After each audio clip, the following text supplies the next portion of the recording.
இங்கே ஹீரோ தன்னோட ஒய்ஃபை ஹாஸ்பிட்டலில் அட்மிட் பண்ணிவிட்டு அங்கே இருக்க அட்டண்டன்ட் கிட்ட தன்னோட லவ் ஸ்டோரி சொல்ல ஸ்டார்ட் பண்ணுறாரு.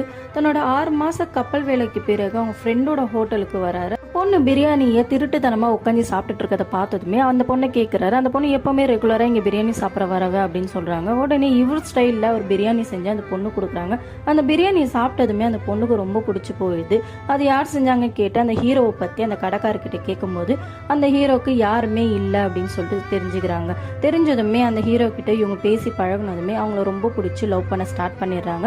லவ் பண்ணிட்டு கல்யாணமும் பண்ணிடுறாங்க. ஒரு நாள் என் ஒய்ஃப் கிட்ட கேட்ட உனக்கு என்ன வேணும்னு சொல்லிட்டு நீ எப்பவுமே 3 வேளை சமைச்சு போட்டு என் கூடயே இருந்தா போதும் அப்படின்னு சொன்னான்ட்டு அவர் லவ் ஸ்டோரி முடிக்கிறாரு.